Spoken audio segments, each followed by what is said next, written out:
What is going on, ladies and gentlemen? Pick Six Sports fam. It's Wednesday night, and for once and for all, let's put this Sunday night game to bed, y'all. Let's start the show. BJ Nix, are you here? Present. Present. Spoonie, Timothy Spoonie. Present, sir.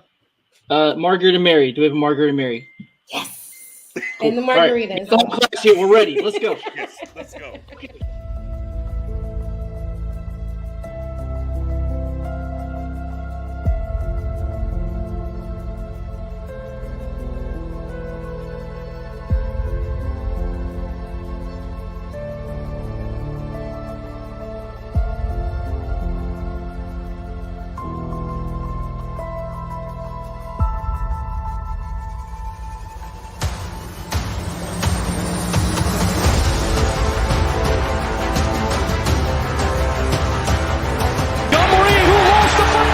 And the Cowboys have it. It's Parsons on top of it.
Yeah, man.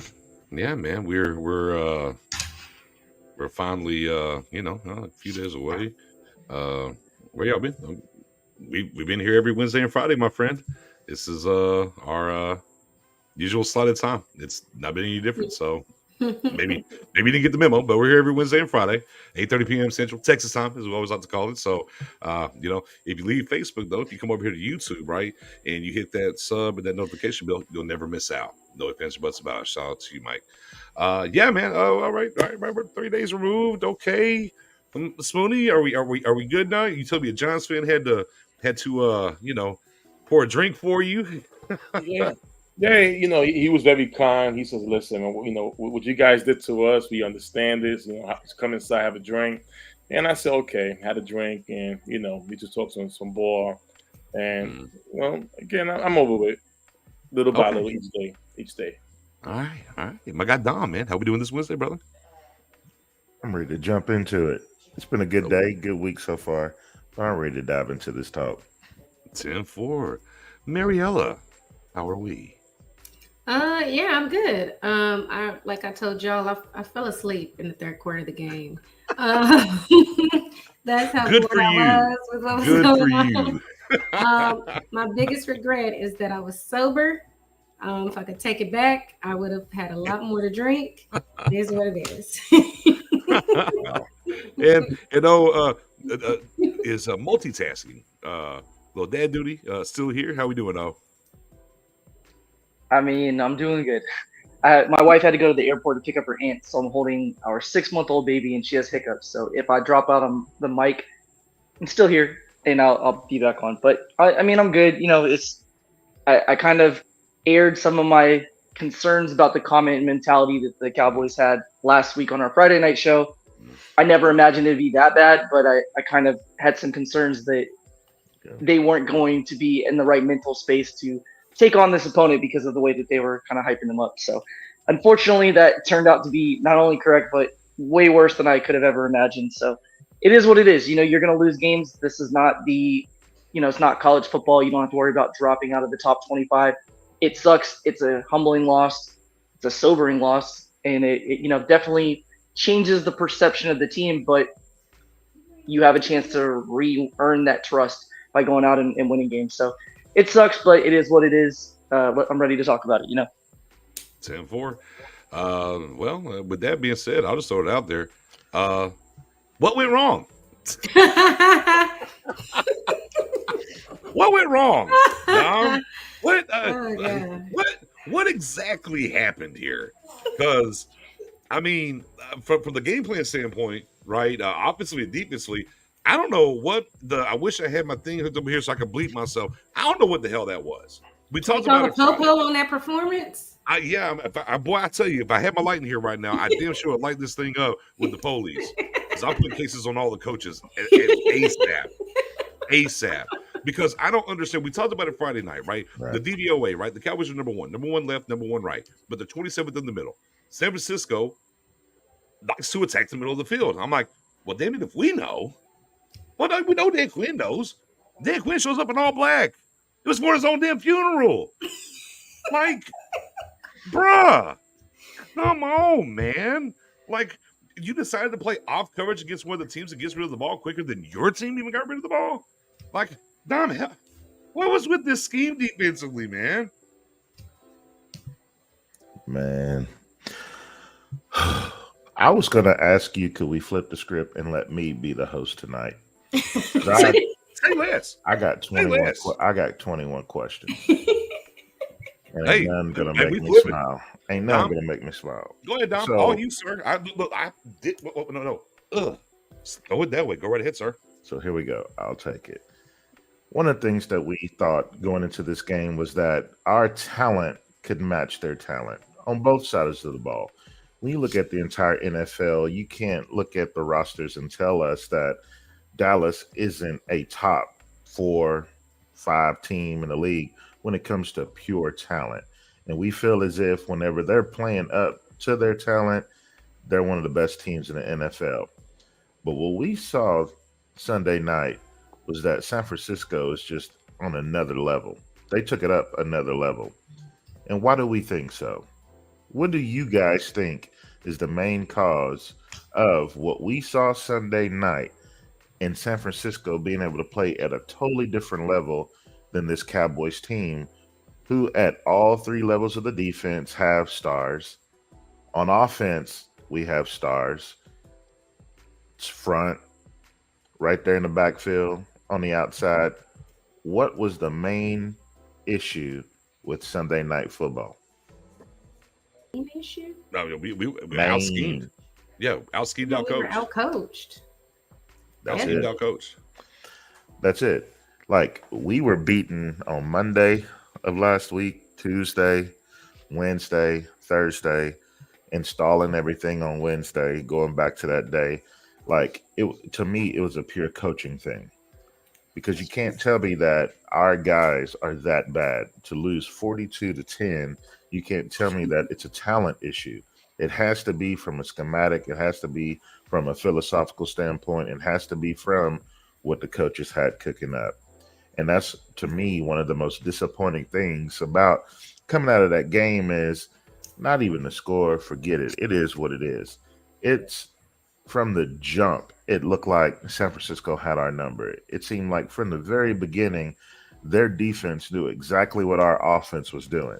And then finally, when we had an opportunity to, on the fifth drive, I think it was, or fourth maybe, where we finally put something together, got the score with Turpin. Right. The second we adjusted, which took way too long, San Francisco readjusted and just shut it down.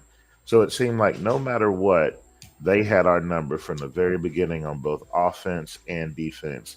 And then there are a couple of quotes that I can bring up from the coaching staff, but I'll save a little bit of that. Hold on. Did you hear the Warner, the Fred Warner? Yeah, I said. Okay. Oh yeah. And they talked about he was breaking down his sack that he had in the first quarter on Dak. Right. He's like, well, yeah, they like to run, mesh. They like to run crossing routes and slants when we're in man. So I dropped back. I made sure they couldn't butt my guys off after I disrupted the timing, and I went forward. Like, he's like, we know. And that's crazy because we've watched this offense do things differently leading up to this game. We've seen it.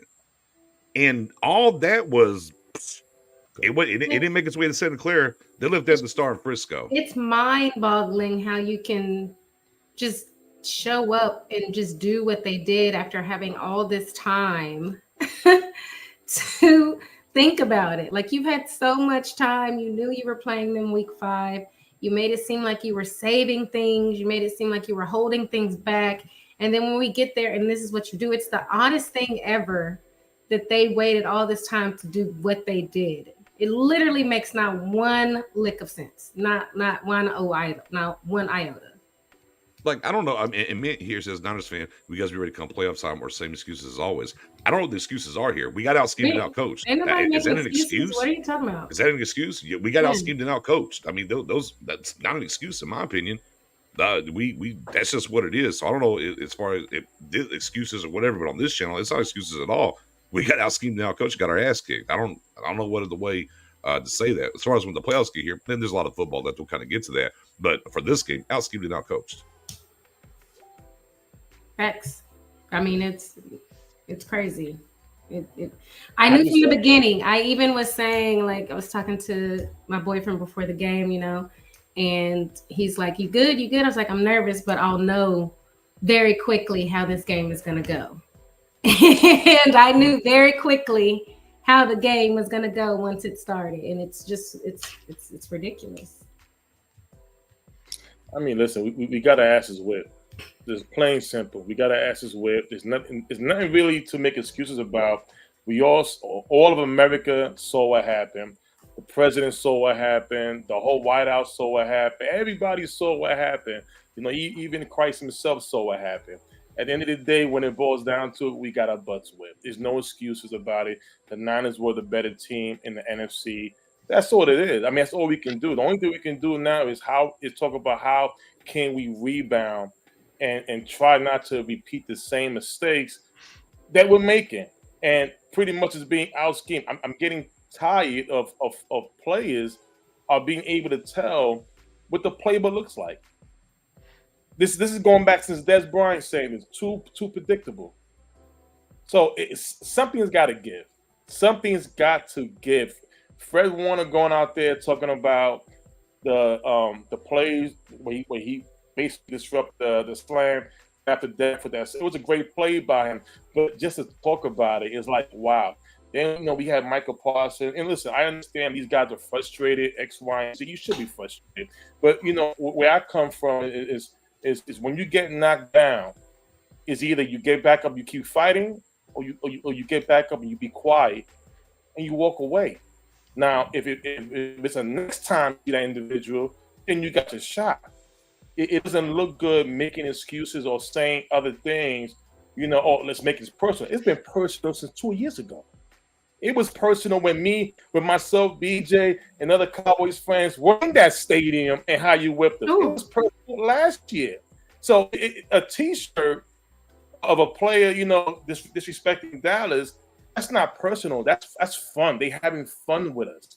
And at the end of the day, if you want to be this big team, you want to be the biggest team on the block and everything, we'll shoot for the stars. We can't be played with. We are disrespected. We are harassed. We've been made fun of. I mean, it's embarrassing. We are embarrassed. We are the laughing stock of the NFL. And, for me, it starts from the top. It starts from Jerry Jones. I'm going to say it. It starts from him. Everything from on top.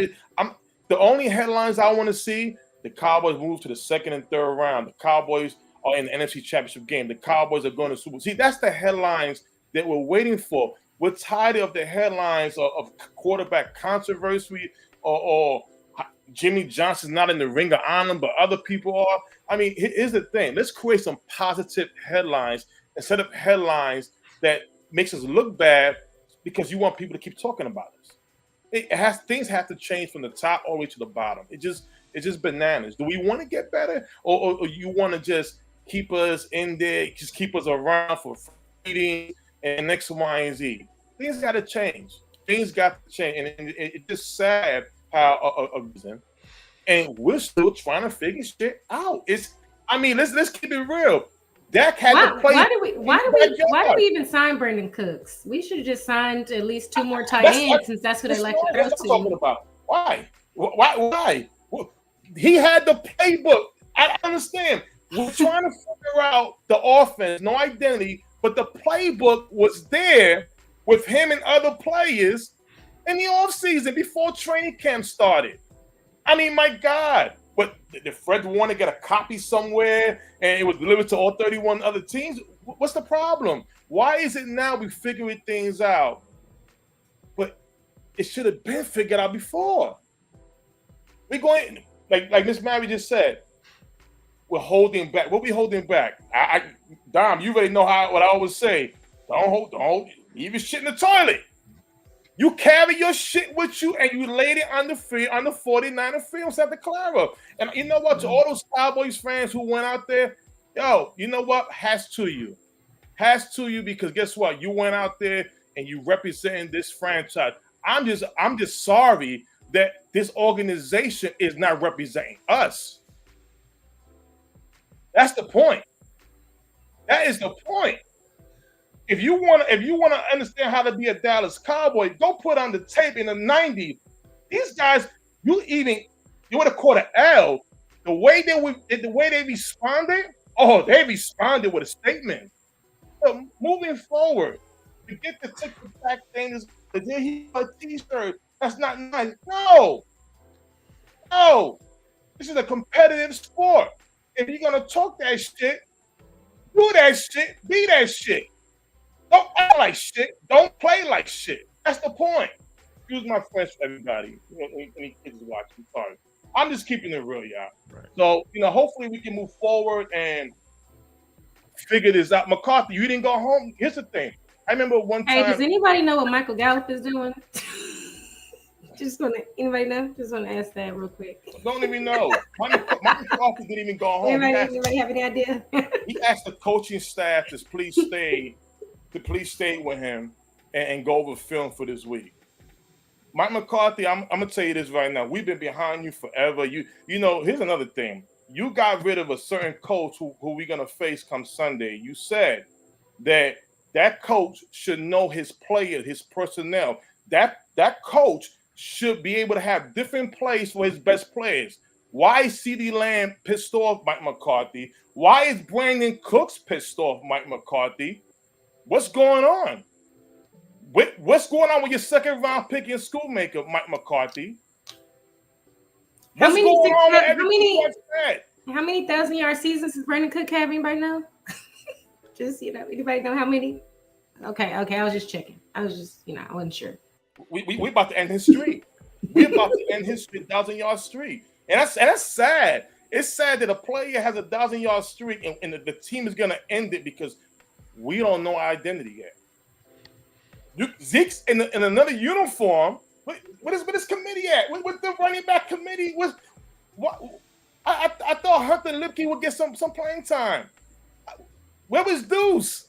Where was that talent? Where was that at? I mean, I use it in Madden. That's a video game. We want to see him on the field. Where was it at? Did we score more than 10 points in Madden? Yeah, I don't understand. I don't understand. And again, it's sad. It is so sad. And here's the thing. If we go to LA Chargers and we lose this game with Kellen Moore, Mike McCarthy, I'm going to tell you this right now, we ain't going to feel bad if Jerry Jones knocks on your door and goes, Mike, come here. Matter of fact, I would do the Vince McMahon fight. You're fired. Just like that. Oh, easy. No, it has to happen. Easy. What's the point? Easy. What is the point? Come on, Dom. Jump in here, man. Come on. So you almost provided me a good segue because we're each saying that the coaching is the big issue right now as far as from a game plan standpoint, because we know that they both got skin on the wall as far as the offense coordinator, defense coordinator, been able to call good games. We've seen them do it.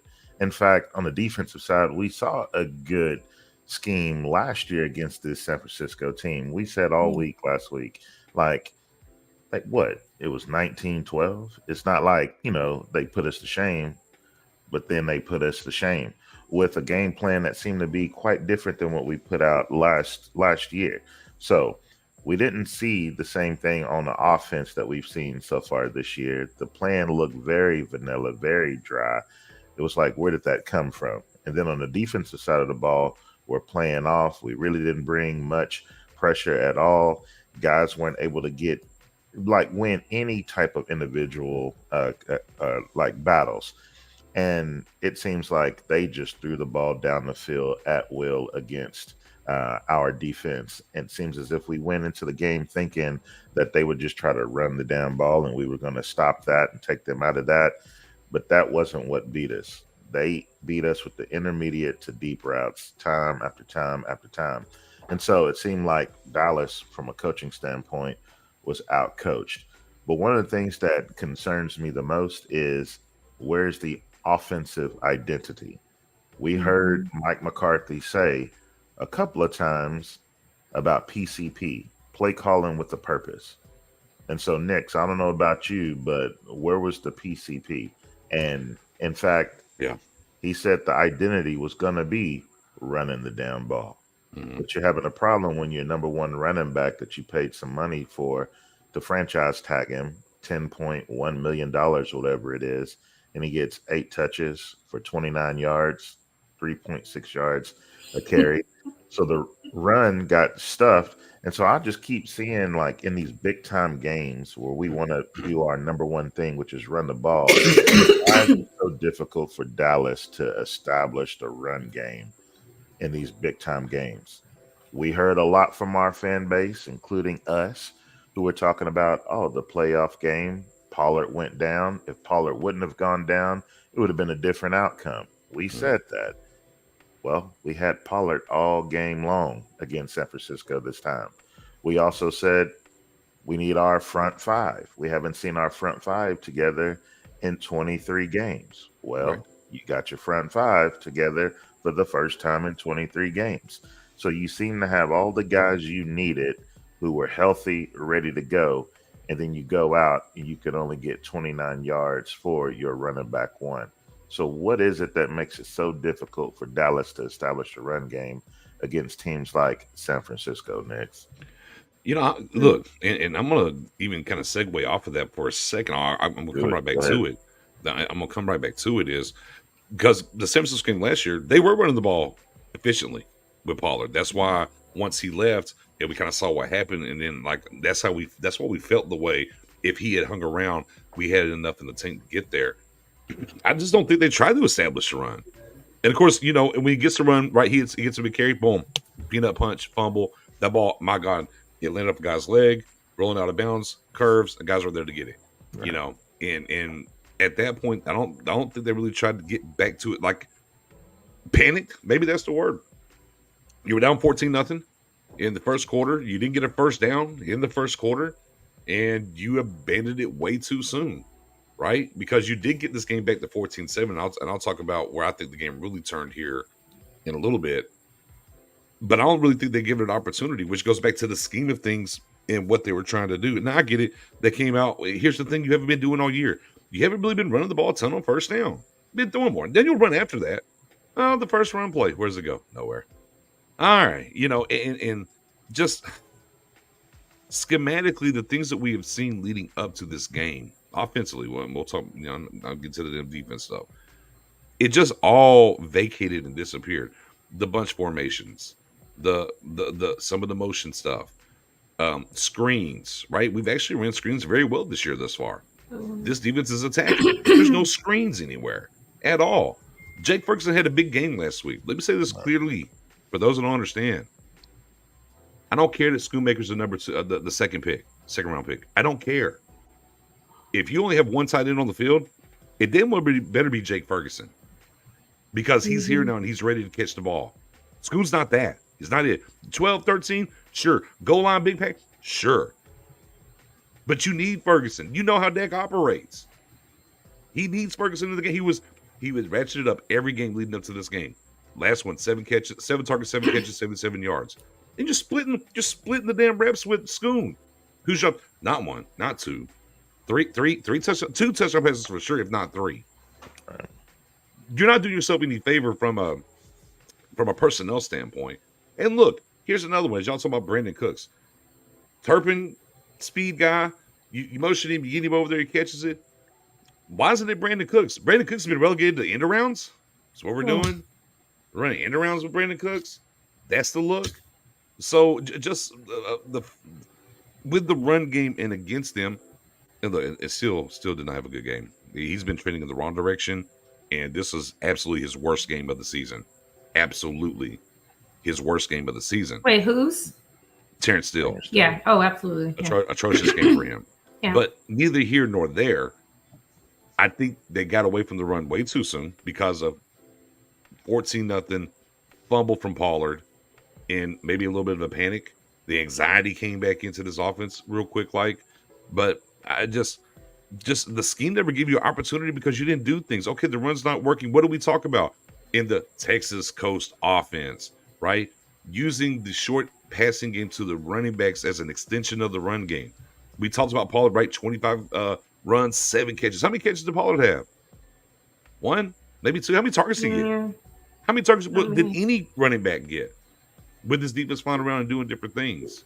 Like, look, you know those linebackers. You played them 2 times. You know they're fast. You didn't do anything to really put them in the blender and mix. Unlike Shanahan on the other side said, "Oh yeah, those 3 safeties y'all love so much. Watch this trick," and what he did to them. I'm really frustrated in watching the game and seeing it unfold, and then going back and looking at the tape and looking at what this offense was doing. I'm just like, and look, and be clear. I will say this from CeeDee Lamb's standpoint. There were times Lamb was open. Ball didn't go his way. It happened. And then other things when it comes to Dak and having the ultimate, and we know this, right? Because it's been built in this way. He has full control of the line to change the play. 3rd and 4, it's a run play. Why didn't you change the play? I got another one. When you're talking about the run game and not happening, we have a run game to the right. Lamb split out wide, right? Split out there. Okay, let's go. Let's run it. What does Dak do? He motions him in the cornerback all the way to the edge of the line where the play is going. And the quarterback blows him up and makes a play. And Lamb gets up. It's like, what is going on? Like, why would you make that motion here? They're in a man and put him to the other side of the field. Okay, maybe. But leave him out there and run the play, and you're probably good to go. So what was built in for the scheme, and then the opportunities for checks, and be clear, Dak has been very good this year thus far outside of this game in checking into the right things for the most part. He's done a pretty damn good job about that. It was not good. Amongst other things, Sunday night, it was just not good. And the frustration from certain players is easy to kind of see. But I just, run game wise, I mean, you got to count the box. You got to look at certain things, right? I mean, it's simple, man. 3rd and 4. How many people's in the box, Dom? Yeah, 3rd and 4, a long 4. It's really like 3rd long and 5. 4. Mm-hmm. And we had 5 offensive linemen, a tight end. They had their front 4. They also had 3 linebackers and a safety. So you're talking about somewhat 8-ish in the box against your 6 blockers. And then a defense that is that fast against our offense, who was only picking up 2.9 yards a carry at that point. You got to get up out of that. What are you doing? You can't call that play. Don't call especially it to because begin with. Look, and out of the gate, right? Out of the gate, talking about the run game. And we thought, we'll see Dak run this game. They stop running the read option look if Dak's never going to run the damn ball. Stop it. Yep. Because there's no way on God's green earth schematically, right? The first run play out the gate. Here's a read option look. They don't even block Bosa. And Bosa crashes. If Dak pulls it and goes, he's getting yardage because Bosa never played him. And as me and Lando was talking live during the game, was like, well, why would you do that and not block him? And I told Lando, I was like, dude, the only reason they didn't block him because that's a read option. Like Dak has to read it and run. He has to. In a prototypical read option, you leave a guy unblocked, let him choose what he's going to do. If he stays home, you give it. If he crashes, there's the edge. You pull it and you go. God, I hope not. Let me say it this way. I hope that this is on to give him the ball, which basically turns into a run up the middle or off guard, is don't block the backside guy named Nick Bosa. I hope that's not the design. Anything that I've ever seen in life is you're reading the guy unblocked and which way you need to go with the ball. And when you're doing those things right there from an execution standpoint, well, yeah, the run game ain't going to do very good because the running back's not pulling to run the ball. The running back's motioning another guy in here, and the running back's not making the proper call whenever you see in the box, and this play is not going to work. It is what it is. And then I saw O2 here real quick. Let me go back here because I know he can't talk, so I do want to bring up his comment. Especially Kansas goes, we keep there right here. And Kurt Warner broke this down as well, too. We keep running double slants on the short side of the field that you run on the wide side. This isn't hard. And even on top of that, they're running them at the same depth. Somebody's got to run it shorter, the others are going to run it longer, one way or the other. Now, is that the scheme that tells them to do that? Or is the players not executing the scheme properly? And those are the questions or the answers that we don't have to that question. Was one of them supposed to run it shorter than the other guy? We don't know that, but they do it consistently. So to me, it seems like that's what they want them to do. But you're not doing your quarterback any favors because you got to pull the linebacker, you got to pull the safety, whoever it might be in that realm. You have to make them choose so he knows where to go with the ball. And these are the same things that we talked about with Kellen Moore. I digress. I'll keep going. I mean, you was frustrated. cooking. You was cooking. Man, all of you guys are cooking. All of you guys are cooking. One thing I want to say too. Go ahead. I think it's worth pointing out too.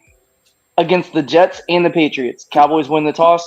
We choose to receive the ball so we can get up early and force the offense to go into what our defense is good at, which is rushing the passer and getting takeaways. Our defense still, as we've seen against the 49ers and we've seen it against the Cardinals and we saw it last year and we've seen it repeatedly, we don't do well in these games where the offense can do as they want, run the ball, and we can't do what our defense does and pin their ears back and just go into attack mode.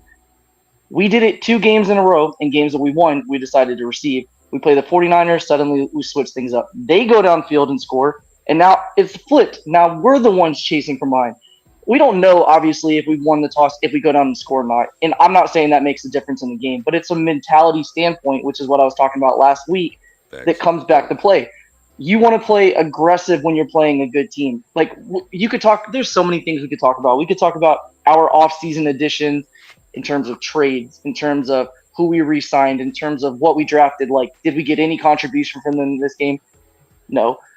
But from a coaching standpoint, like, you can't end the Cardinals game and say, I coached conservatively, I should have been more aggressive.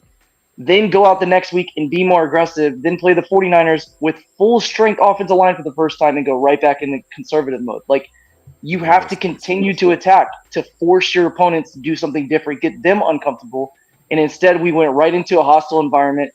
We were the ones uncomfortable, and it was all – Mick put it in the chat and said when his team scored first, he knew the game was over. I wouldn't go that far, but by the end of the first quarter, I think most of us knew that game was over. Hey, a shout out to Chris Davis and Brother L with the back-to-back comments there. Tribe Called Quest always gets love in my circle. But see, here's the thing about it, and I completely agree with that standpoint. Because you're enforcing your will. You're like, no. We want it. We're going to show you what time it is. Mm-hmm. But here's the other thing too, and I'll land here and I'll get out of the way for you, Spoon. Is that they actually did fight back in the game. I want to be clear about this. With everything, and that first quarter was absolutely atrocious, right? We understand that. But the Cowboys fought back in this game, and they do get the ball in the second half first. It's 14-7, right? 14-7. It's the 2-minute warning. You got your timeouts, right? You're damn near at midfield, and it's 4th and 2. Everything that was going into this game at that point, and here you are, like you have a chance to really swing momentum in going into half your way, even if you only get 3 points out of it, right? Even if you only get 3, now it's 14-10, you get the ball with a chance to take the lead. You're turning the tide from that 14 to this 10, or maybe even tie it up, and you punt. And what happens? What happens when we punted the ball to them? And what they do? What they go do? Score. Went down there and scored. Now you get the ball back. Hey, remember, we was up against New England, back to O's point. I'm like, okay, man, we up, whatever. They're being aggressive still, even that New England game, towards the end of the half. But they had the timeout still. What they do? Let's take a knee and go to the half, guys. It's fine. I was like, oh, this is a problem. Because at that point, I think they lost all the momentum. Right then and there, the game was cooked. On that 4th and 2, you decided to punt. I think the game was cooked right there. Yeah. Even when they did try to be aggressive too, like from a coaching philosophy or a fan philosophy, this. The best time to be aggressive and attack is immediately following a takeaway. We did that. Jordan Lewis forced the fumble. We get the ball. First play, we take a shot downfield to Gallup. Dak put too much air under it. Incomplete pass. So we tried. They get the ball back. Immediately go to a reverse flea flicker, whatever it was. They do the same thing after a turnover. Granted, we punted, but still, same idea. They go in attack mode and score. Like, even when we did try, which was way out of whack in terms of how aggressive versus conservative, we were far further on the conservative side. But when we did try to go aggressive, it didn't work. Like you still have to execute and Why was capitalize that off of momentum, and we didn't do that. That ball shouldn't have went to Gallup anyway. It should have been anyone else in the wide receiver room. Lamb was. I mean, the last 3 games, Gallup has the same amount of targets as CD Lamb. That's And that's that's an issue. ridiculous. Lamb was doing jumping jacks on that play. The interception that we're talking about with the Niners calling deflected with his arm.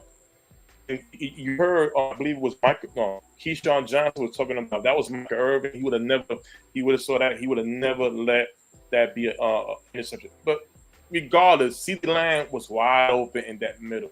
And at the end of the day, this is what you was hired to do, Mike McCarthy. You was hired to feature your best play. Hell, we heard you talk about it in the press conference to Kellen Moore about it, but we're not seeing it in Dallas. And right now, we're just trying to factor what's next. How well can we respond to the Chargers? We know the Chargers know they play, but we know Kellen Moore, during this bye week has been sitting for 2 weeks. I want to do this. I want to do it. I want to embarrass them. They got me fired. I want to embarrass this Chargers team is ready for the Cowboys, but is this Cowboys team ready for the Chargers? I know the players will be ready. The coaching staff. I don't know if the players will be ready. I don't know. But we'll talk about that another day. Anyways. I don't know why we're confident the players will be ready. I'm not. Well, to me, one of the big issues with the run game is the fact that we're not running it with a purpose. Our run game looks just like this. We thought it would look like this. Damn near looks like this. Dang right. No options. Like, so why would you try to run on the outside, like far outside, on a defense that's fast flowing like San Francisco? Why didn't we do any traps for a defense that's that aggressive? Why didn't we counter guys to be able to bring one more on that side? Your main running back, one, is having vision issues, folks. Like the one time he should have kept it outside, he turns it up inside with 3 guys right there ready to make the play on that 3rd and 4 that you were talking about. It's like, keep it outside. You had Lipke right there as your fullback who's going outside, trying to get to the sideline to put his hat on that side so you can do it. Just keep going to the outside. So all year long, I'm seeing a Tony Pollard that is not the Tony Pollard that we saw back last year. You're seeing a guy that's very indecisive. He's not really seeing the cutback lanes. He's not finding the crease, and he's not breaking the tackles like we're used to seeing him break. So you got a running back issue right now in Dallas, and you got a play calling issue along with. Dom, wait. Before you go on, I have a question for you based on that comment. Yes, Do sir. you think that Tony Pollard's vision issues have anything to do with switching the blocking scheme to an inside zone? Does that have any impact on a running back's ability to make a decision? Obviously, outside in space, no. But maybe on the carries, which are inside, which are a lot of what we do, would that impact the running back at all potentially? I'm just thinking of maybe possibilities on why he's having issues this year.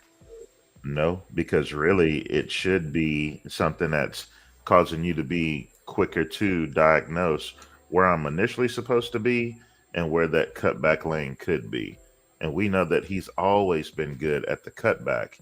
This year, he's just not seeing the cutback.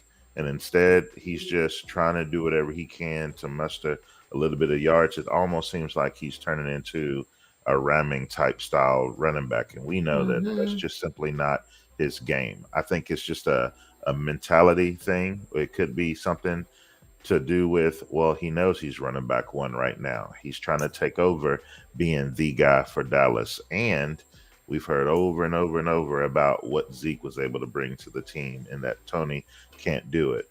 Plus, he's had the health scare last year with breaking his leg. So all of that seems to be working against him right now, whether it's the scheme, whether it's the concern with maybe his own health, maybe not seeing it, trying to do too much. I think he's in his own head right now because whenever you put in The other running back, what's his name? Come on, bring it to me. Bring it to me. Bring it to me. Dowdle, Dowdle. Rico. Rico Dowdle. Dowdle looks a little different. And am I the only one who sees like a little bit of more burst out of him? A guy who's able to break more tackles right now. A guy who's seeing the cutback lane.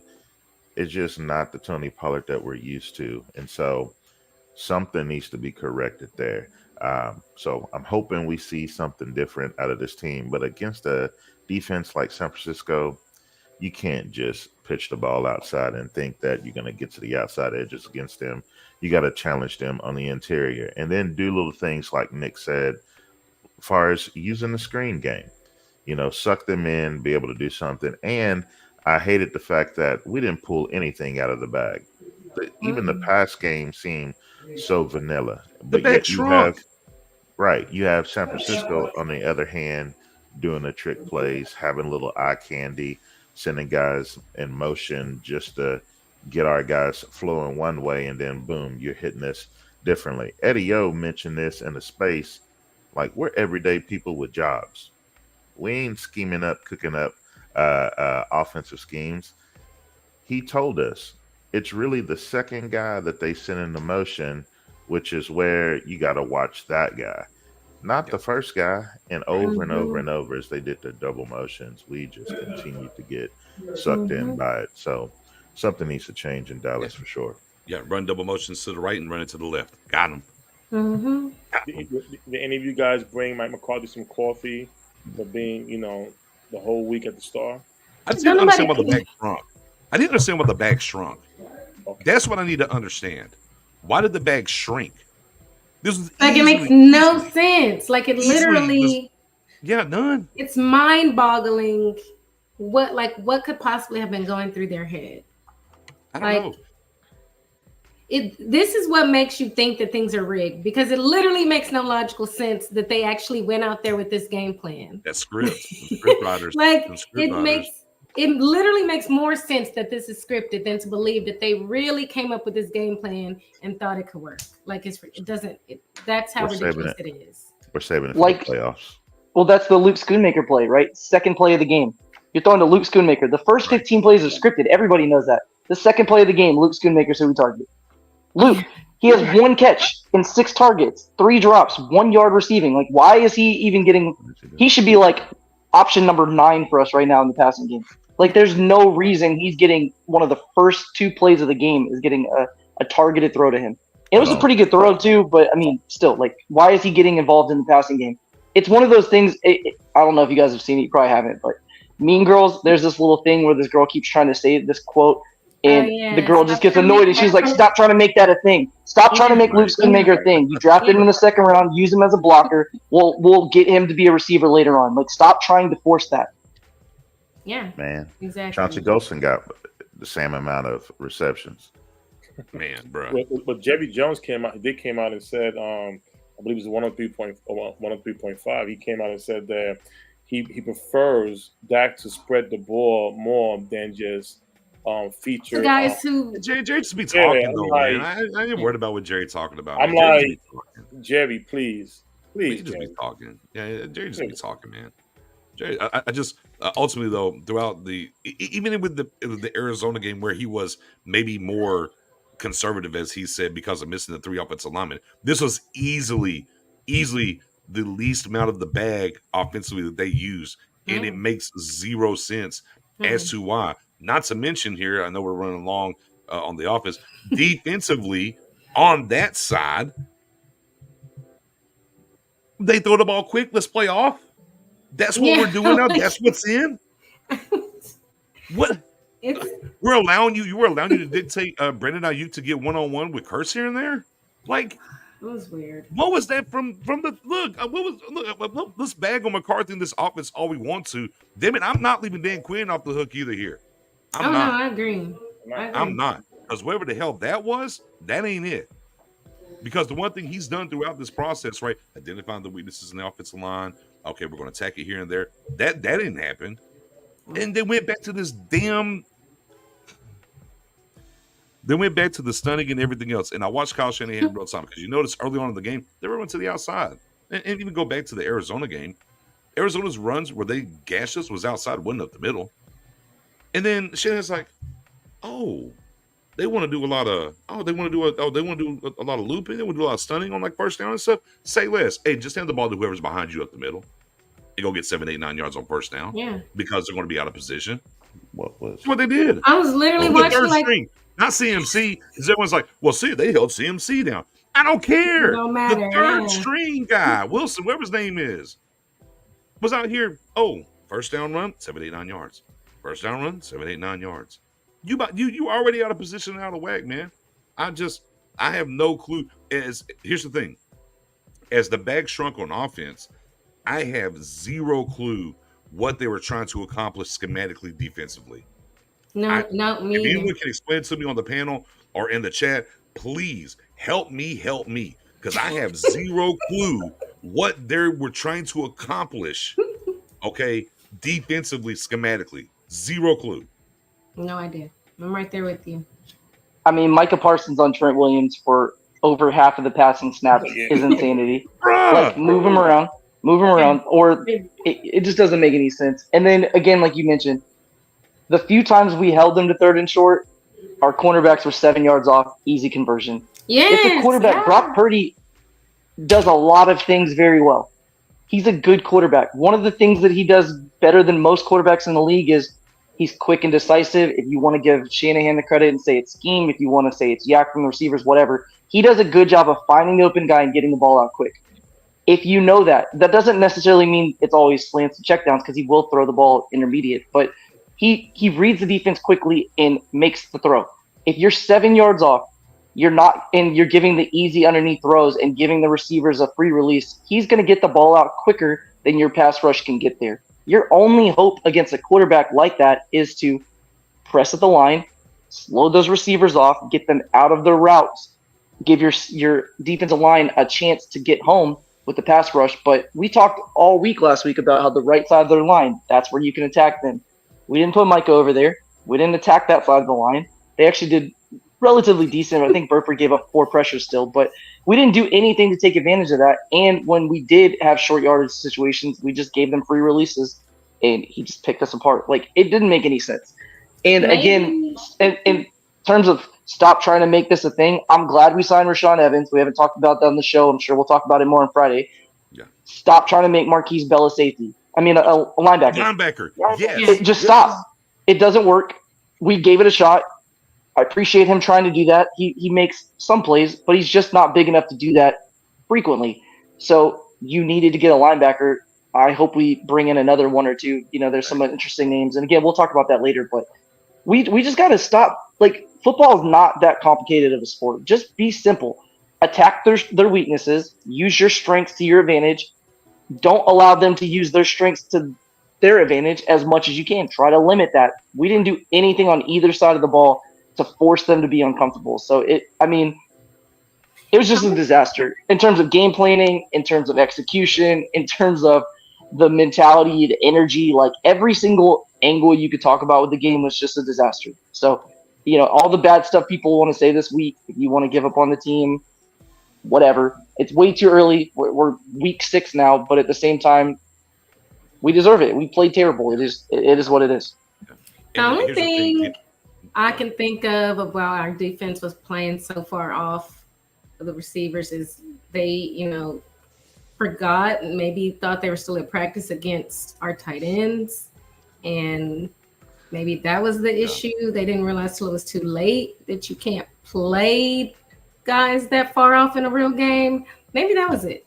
That's the best explanation. And maybe he underestimated Brock Purdy or whatever. But here's what I know: you got to adjust during the game, right? And let's even take it a step further. All right, 21-10. You go down there. You get a field goal out of the half. Okay, let's go. You got there, got it quick. Got the field quickly. What do? Penalty on 3rd and 5. Gives them a first down. All right, cool. Guess what though? Now but you got them backed up. 3rd and 14. 3rd and 14. The Cowboys, we say the one thing to lead about the Cowboys is what? Pass rush, correct? Yeah. 3rd and 14, they rushed 3, dropped everybody, and got the conversion. I said right then and there, live on the PSF app, and tweeted it. I said, this game's over. We're cooked. 3rd and 14, you're only rushing 3 and dropping everybody. That's the MO here now. That's what it is. But this pass rush and everything else, you don't go put no pressure on them. I saw, yeah, man, y'all kissed the baby on this game. It's just a wrap. It's over. Yep. Putrid. mean, you better than me because I thought the game was over way before that. Like, it's like What I'm saying though, that was the nail. That was You did it. Like too. that was the That was the nail. death Like nail. that's it. Like there's no hope. There's no nothing. No, get a turnover. Okay, something can bounce your way right then and there. I'm like, oh yeah. It's cooked. Yeah, my biggest issue was the soft coverage, playing back, not bumping and running at all. In fact, do what they did to you. I mean, I saw guys that we don't even know their names. Lenore playing man up with CD Lamb, punching him in the chest. Why? Because you know you have to do that to disrupt that timing between CD Lamb and Dak Prescott. And it worked perfectly. And then you let your defensive line get after it. So the same thing that they were doing to us defensively, we should have been doing to them defensively. And yet we just did not see it. And so it's disappointing to see a coach like Dan Quinn, whom we all put our trust in, knowing that he's the real deal, to come out with a plan of attack like that. It seemed like from the jump they were too soft, too apprehensive, worried about something that it seems like they shouldn't have been worried about. Whenever you should have just played up, let your front four do their thing, and then add another person to the box. So I don't know. Yeah. I don't know. Most points he's ever given up as a defensive coordinator, by the way. Hmm. Next, all the way back to Detroit. And we got to be honest too. It could have been more. They could have put up 50. Oh, yeah, they honest. could have put a 50. They could have. Yeah. Everybody was out like at the end of the third quarter or very early fourth. Yeah, they could have put a 50 burger on us if they wanted to. Absolutely. Yep. And Absolutely. it's just the discipline of this team continues to show. Like you said, there were 3 drives in the first half that San Francisco got extended on 3rd down because of penalties or just a terrible blunder by Dallas. And so, like, one of them is kind of ticky tack on the ref to call what they call, but still, you got to be able to line up correctly. You got to be able to play your assignments the right way. And it seems like this team just over and over and over, when it comes time to big games, Yeah. somebody somewhere is going to mess up. Somebody somewhere is going to, get a flag. And it's sad whenever it's your leader of the defense, one of your vocal guys like Ron Curse, who time and time again continues to hurt this team in these types of situations this year. Yeah, but he lined up all the way offsides like it was in all the way. Unbelievable. And never mind the fact, the very first play of the game, right? Face mask 15. So they scored a touchdown, 75 yards, but we gave him 20 because we had another penalty that same drive. So, yeah, 20 yards out of the gate. The one thing that you just couldn't do, right, in that realm. So, yeah, man, it was, I don't know. It was flush it. Flush it. It's silver lining time. You want some silver lining? Remember, the Cowboys are always good in September and October, and then they falter down the stretch. Okay, well, guess what, guys? We faltered early. We're going to reverse it. We're going to get better down the stretch this time. Huh? Come on, huh? Hey, any buyers? Spoon's like, yeah. Listen, listen, we can be honest. We don't want to turn this. We don't want to come out and say that this team is doing. We just feel a certain way that it's the way they lost.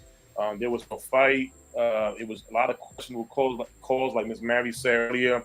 It felt like the game was rigged or something like that. It's like you just showed up and that was it, right? Scripted. So, but moving forward, last week is last week, and this hopefully this team can rebound against the Chargers. Another story in line with Kellen Moore, and we got a new addition with Sean Evans, the linebacker. We could at least be some type of positive about making an addition they should have made. They should have made a while back, but they made of course they wait until there's an emergency. Right. It would have made too much sense to address it before, even though we all knew it was a problem. Yeah, I've been banging the table for Evans to get here, like after the 53-man cut down. Like, hey, let's bring that guy over here. Yeah. Let's get that guy in here. I'll tell you what, though, and maybe the thing that most aggravated me, and I'd love to hear y'all's thoughts on this. In that game, during that game, and everything that was going on, I didn't see any leadership. Mm-mm.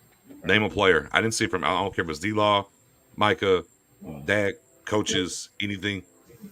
I didn't see anybody pissed off about what was going on or care. I don't want to say care. That's too far. That's too far. I don't want to go that far. I don't want to go that far as far as caring. I mean, I think the game matters to me care, but I think in those moments of quote unquote crisis and how that game's going, right? Where's the leadership?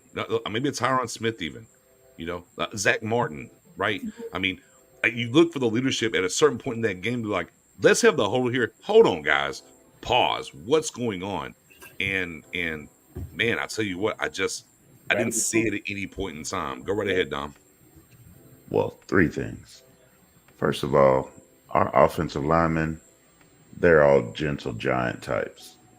Outside of Tyler Smith, but I think because of his youth and knowing that, you got two future Hall of Famers right there, it's just not his offensive line yet. Next year, it'll probably be his offensive line.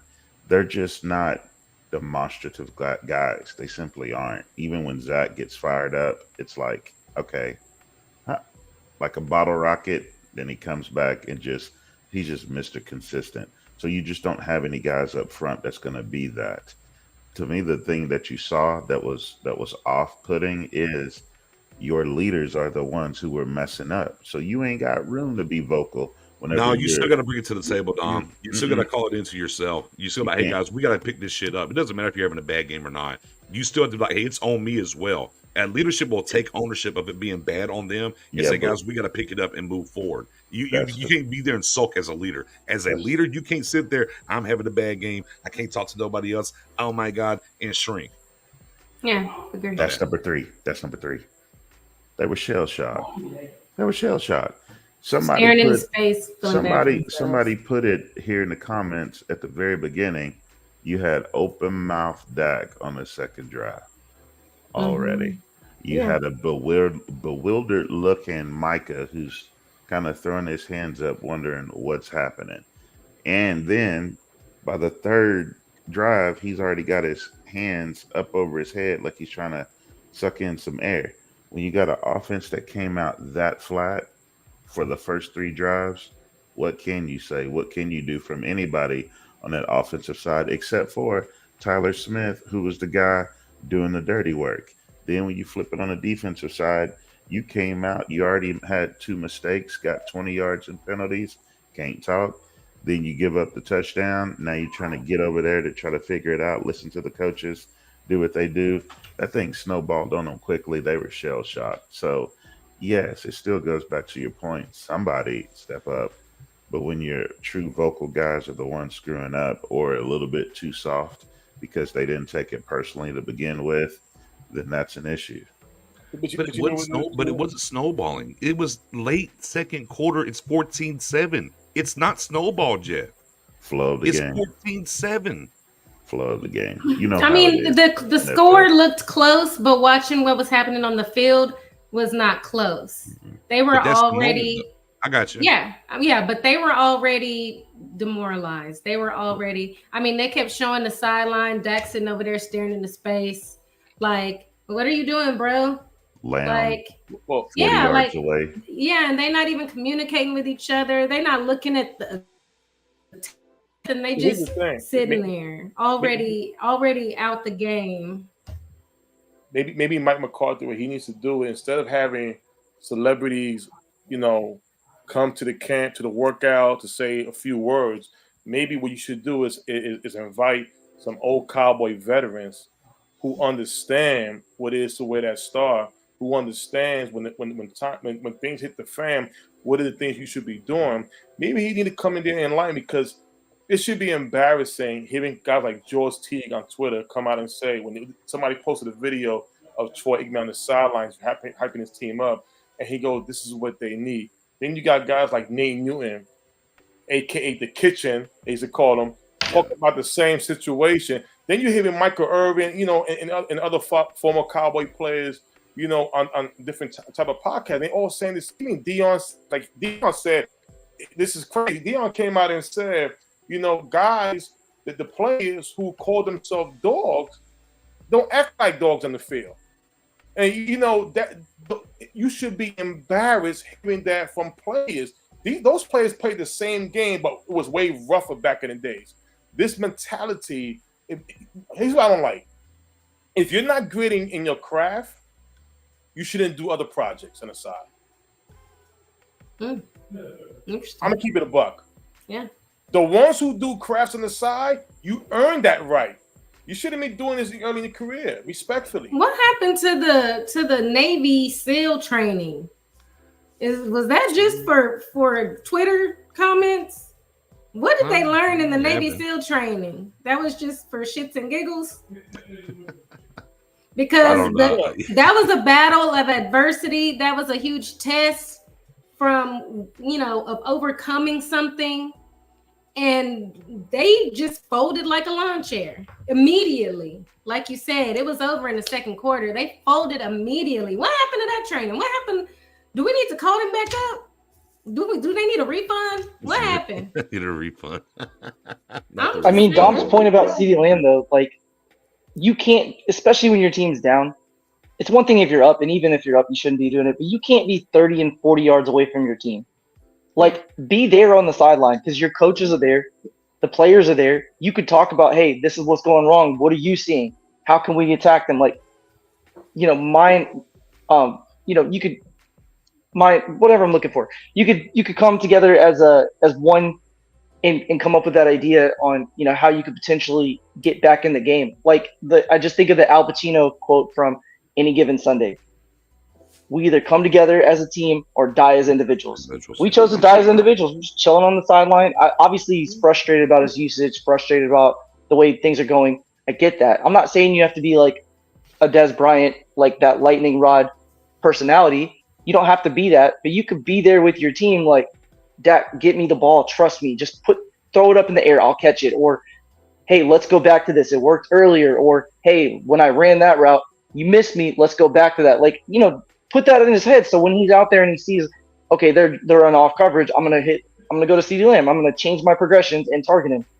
Whatever it takes to get involved in the game. And I didn't like that. It's not a good look. And then again, Spoonie mentioned the play earlier, the ball that got every time Dak has a bad game, there's always that interception that tips off of somebody, whether it's Dak's fault, the receiver's fault. Like it just feels like every single time there's a struggle bus game, you can just bet money on it that there's going to be a deflected interception. It's just how it goes. But anyways, on the Gallup interception, CeeDee Lamb immediately throws his hands up. Instead of chasing the play, you can see it on film, throws his hands up in frustration, pauses for a second, and then's like, oh shit, I got to go help my teammates out.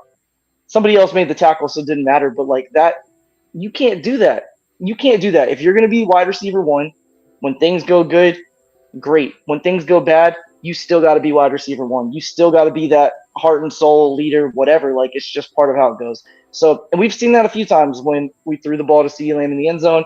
He was looking for a flag instead of fighting for the ball.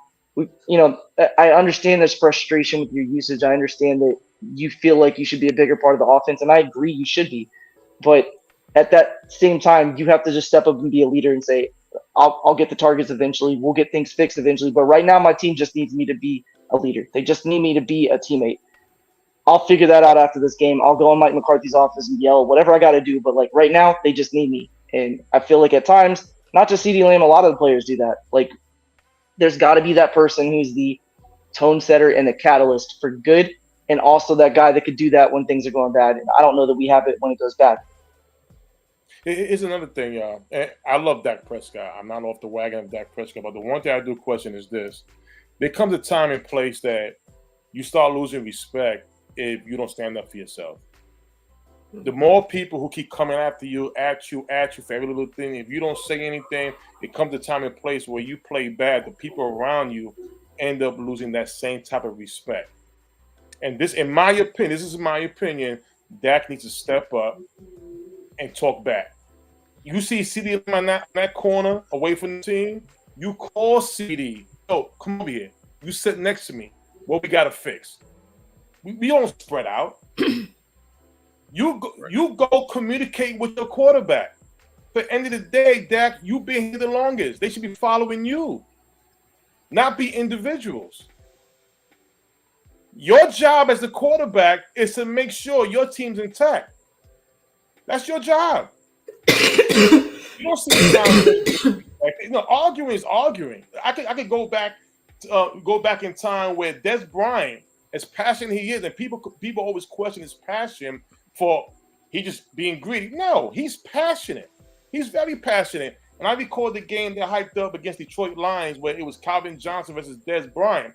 And I recall during that game, NFL Network put a video with no audio at all, showing that Des is, oh, look at him, he's a ram, he's crazy, he's greedy. So a regular fan, posted the video, and all you hear is Des Bryant getting at his teammate. They had DeMarcus Ware there, they had Jason Witten there, they had Tony Romo there. But you saw the young man, Des Bryant, being the one. Everybody get your ass up. We still got a game to play.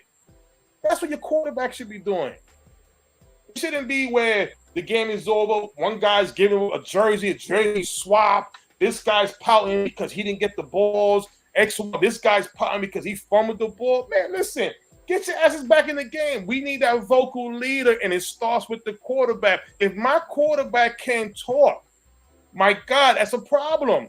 Because guess what? You are the leader of this team. This is your team. This is not Mike McCarthy's team. He just coaches this team. This is your team.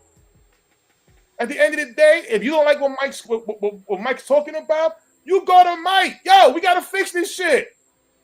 You don't sit there and just be quiet. Listen, Dak Prescott has won the offseason. He's won people's hearts. We love him. That would never change. I want to see somebody who's pissed the fuck off. Excuse my language. I want to see somebody who would get in CD Lamb's face. I want to see somebody who tells Micah, no, they told you to sub the fuck out. You sub out. Everybody, we don't want to hear. We don't want to see you all that stuff. We don't want to see you in a press conference talking about how pissed off you are, and then on game day you get to the sideline and you over there just, and your teammates just 30 feet away and throwing interceptions, and your defense can't stop a runny nose, and y'all all just sitting there collectively looking like sad puppy dogs. But you was just pissed off on Tuesday. What happened to that? That was fake pissed off. That was just talk, obviously, because you gave up by the second quarter. Question. We all love Dak. This is not get Dak out of Dallas or no. We love Dak. We just need to see a different mentality. That's all I'm saying. That's all I'm saying. Which NFL coach has the most punchable face right now? Mike McCarthy. Nick Sirianni. Yeah, Nick Sirianni. It's definitely Nick Sirianni. Nick Sirianni. Right, it's definitely Nick Sirianni. Okay, now I bring that up because a coach that is the most punchable face in the NFL, when his quarterback does something, he goes and gets into his face. You've seen it a number of times this year. I mean, the Eagles right now they're 27th in the NFL in red zone efficiency. So we know that red zone has been an issue for us. We didn't even get to sniff the red zone this past game. That's another thing. So we really didn't hurt our red zone efficiency because of that. But the Eagles are right there in the same boat with Dallas. They're not really punching the ball in whenever they get down there, and they're making simple mistakes, and it's been on the quarterback. You've seen him throw more interceptions at a higher rate than he has in his young career, now that the rock is really in his hands. And then he's had a couple of fumbles too. I think he's lost one of them. And so Sirianni goes and gets into his face and is like demonstratively telling him certain things. Whenever we see our guys make mistakes on offense, who's getting into their face? Who's holding them accountable? Yeah, you got to know your guys. Not everybody can take that type of coaching. But, man, it just seems like this team continues to be very finesse, very soft, hands off. It's not like a true man-to-man tell you, like, what it's about, and then we move forward. So, take a page out of the most punchable face in the league and get in somebody's face, man. Hey, listen, man. You see Javon Curtis. He's been a great player for this team. I love J. Javon Ron. Curtis, and all. But again, when I saw before the game started, the pre warm up where he's there, during the rants, and he's saying that nobody should be disrespect us, and he goes to that, especially you. Again, it's cool that your teammate is there for you, but it's even better when they see you stand up because they're gonna follow you. The more you keep staying quiet, the more you keep just brushing it off. You say all the good things you're supposed to be saying.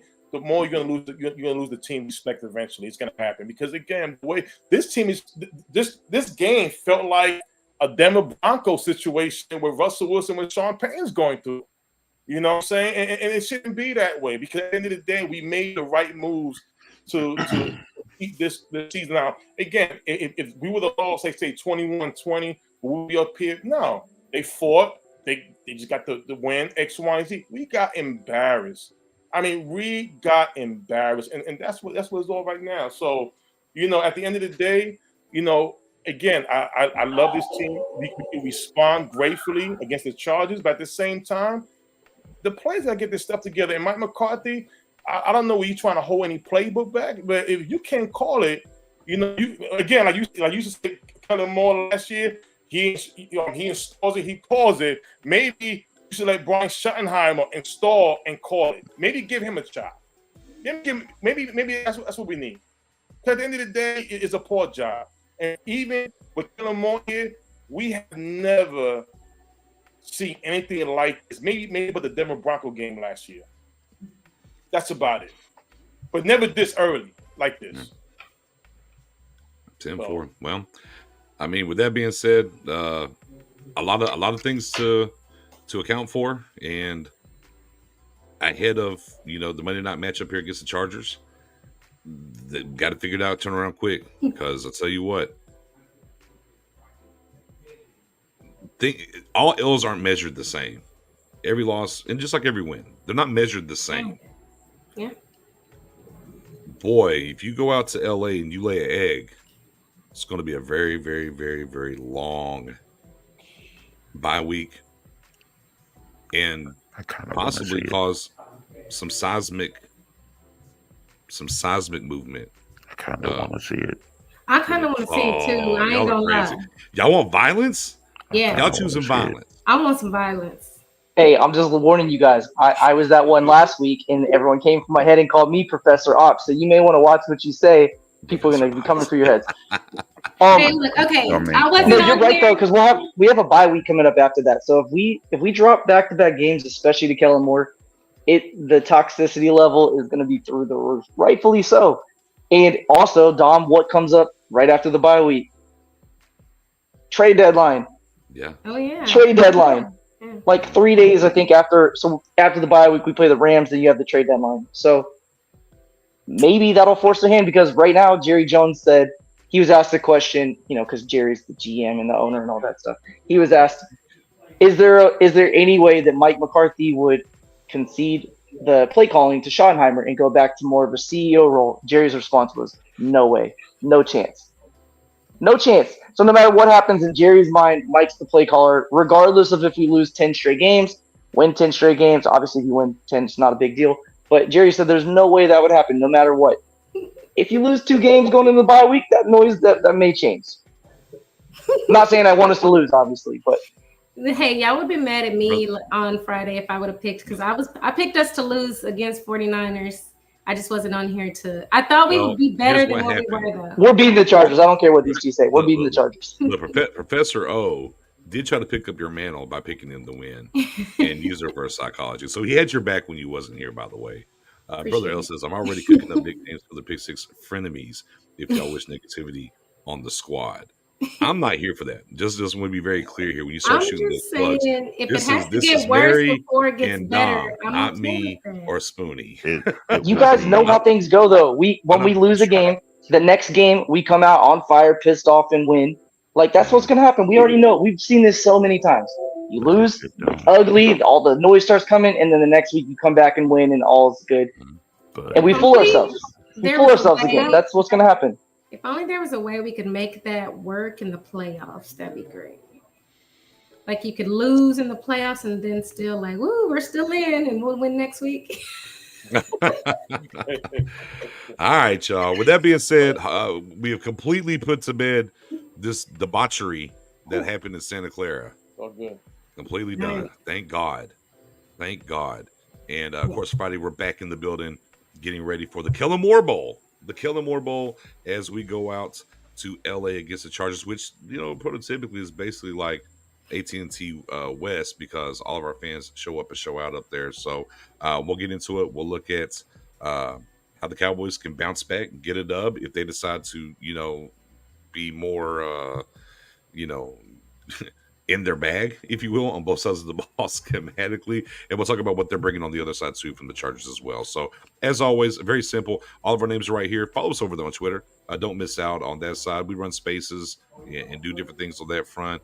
You'll catch some very good knowledge from everybody here. Spoonie might get a little left. Nah, Spoonie actually, Spoonie, you're actually not that bad on Twitter. It's the one down to my right that you gotta watch. She's spicier over there at times on Twitter. So obviously make sure you follow us there on Twitter. And of course, as always, make sure you follow us here on YouTube as well for those of you on the channel right now around the way where we're broadcasting at. And make sure you keep sharing and everything else. So with that being said, man, we'll let y'all get up out of here.